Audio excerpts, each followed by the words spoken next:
What is up, you lovely YouTube viewers? So, you're watching The Hungry Handgunner. I am Nick, and I have a video that I wanted to do for a while being a couple weeks. So, as many of you guys know, I have been a striker pistol carrier for a very long time. Virtually almost the entirety of the time that I've carried a concealed handgun, it has been a striker variant. Mainly because I couldn't shoot a double action, single action gun to save my life. I'll just be honest. Even qualifying with the Beretta M9 in the military, I hated double action pistols until I started learning how to shoot them a little bit better, and then that has quickly turned into a love affair, because even the best striker trigger on the market, I don't think comes close to comparing to the single action trigger pull on a DASA gun. Yes, that first shot is heavier. It is going to take a lot more practice to get the hang of. But I feel that once you do get the hang of that shot, it's nothing to be intimidated by. It's nothing to be scared of. It's definitely not something where, according to one firearms instructor that we had in the military, that you should just shoot into the ground so that you have your next shot ready to go. Bad advice. Learn to shoot the gun. It's a great firing system. So I also carry Appendix. Now that was not always the case. I used to have quite the overlap over the belt area, and I have lost weight, and now Appendix is the way that I prefer to carry. So we've got two guns we're going to look at today. Both happen to be CZ, so back to my CZ love affair we've got going on. We have the P10C, which it is clear. I'm going to go ahead and drop the slide. No magazine will be going in this gun for the purpose of this video, so we'll just remember that I cleared it before y'all freak out. And I have my P01 Urban Gray. It is also clear. Again, we'll not be putting a mag in this gun or rounds in this gun during this video, so it's clear. We just cleared it. So I carry Appendix. I really like carrying that way. This video is not going to be touching on the pros and cons, merits, dangers, and cancer risk of Appendix carry. Plenty of other guys have just completely dissected that topic, and there's a lot of information out there. Choose what you think is going to work for you.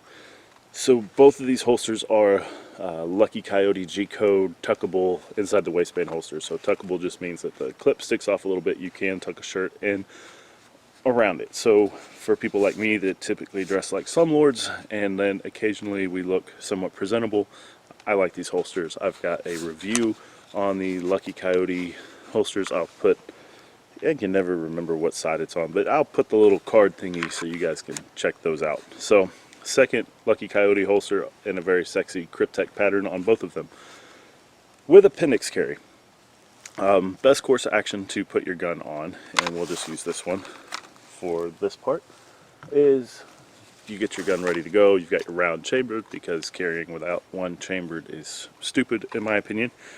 We'll have to do another video on that, because I already know somebody's getting ready to spaz in the comments.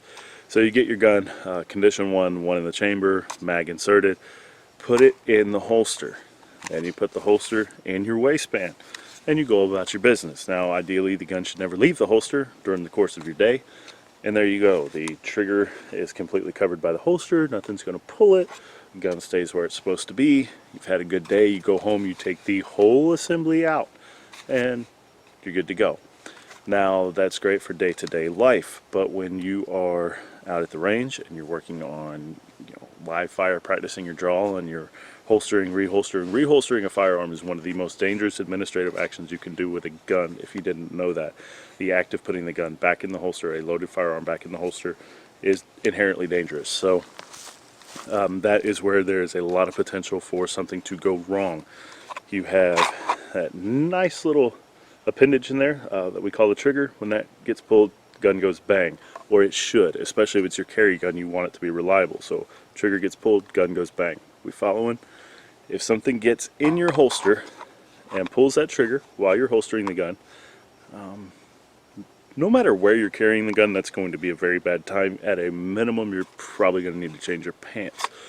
But Appendix carry has its own interesting things because of anatomy. You have some, if you're a male, you have some anatomically important bits down there, and you also have your femoral artery, which if you guys are like me and you're not really smart, the femoral artery carries a lot of blood. and if something happens to that artery, you can die very quickly. Now, this is not a free pass for you 3-4 o'clock carriers, because your gun is typically pointed at your butt cheek at some point, or your thigh when you're moving around. So you also have a gun pointed at your femoral artery at some point. For you small of the back carriers, I'm not going to waste my time today with you, so do better. So anyway, I'm being kind of joking around, but it is a very serious thing. Lots of people shoot themselves every year putting a gun in a holster. Now, as I said before, put the gun in the holster on, carry the gun, take the whole thing out. When you get home, you're good to go. But when you're out at the range and you're practicing, there are a few things you can do to minimize the risk. You can, lean back slightly, verify the holster is clear, pull your cover garment out of the way, and do that. And I know people are saying, well, you need to be focused on the target if you're reholstering your gun. First of all, if I'm reholstering my gun, the target shouldn't be an issue anymore in a self-defense situation. If I think the target is still an issue, why am I putting my gun away? I keep saying and I'm really trying to work on that, so bear with me, sorry. Putting the gun in the holster is inherently dangerous. So minimizing risk. When you're putting the gun in the holster, you're looking at it as it goes in, you're making sure there's no obstructions, nothing that could get hung in the trigger guard area, and depress that trigger.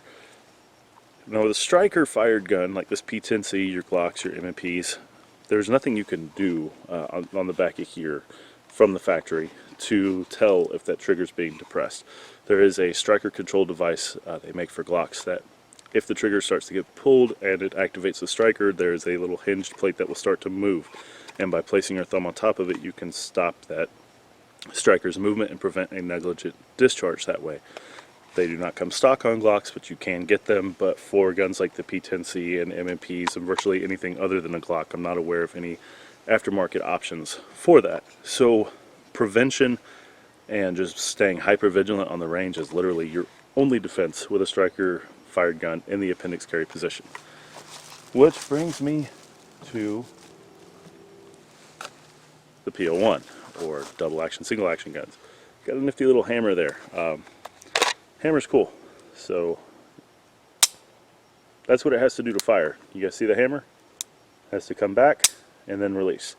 So this is a decocker that I have set up on here. You can change it out for manual safety. I don't see the point in doing that with these guns.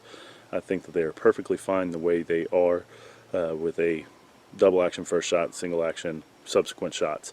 I like that configuration. I think that is the safer, more tactically minded way to go, because when I pull the gun, you just have to pull the trigger and go to work. You don't have to worry about a manual safety.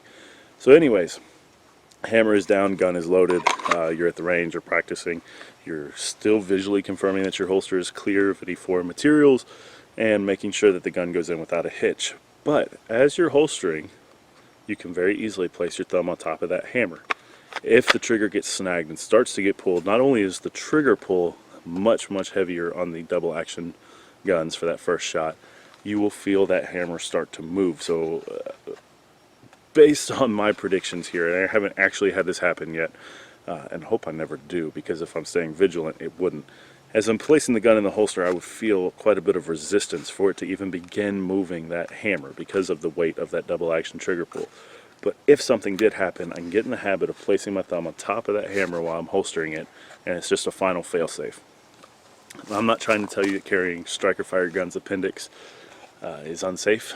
I'm not trying, carrying a gun inherently has some risk, but I'm not trying to sway you guys from carrying striker-fired guns. I'm just saying that if you are a double-action aficionado, or if you're like me and you're just getting into really enjoying double actions, you finally overcame that stigma with that double action shot, there's a lot to be said as far as the relative safety of a double action, single action over a striker fired gun, especially for carry. So that's kind of my thought process on why I've gone to these. So the safety being the biggest thing I've focused on, but honestly it comes down to shootability too. I just shoot these guns better, and the CZ P10C is no slouch, Glock 19 no slouch, M&Ps no slouch, they're good guns. It just works better for me, and that may change again. One of the perks of doing all this is I actually spend a lot more time shooting different guns extensively than I used to. So every now and then I come across something like this where I'm like, wow, I like that a whole lot more than I thought I would. So that's going to be about it today.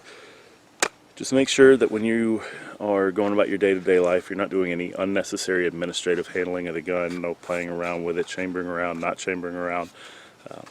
Try to keep the administrative handling to a minimum, and you will greatly reduce your risks.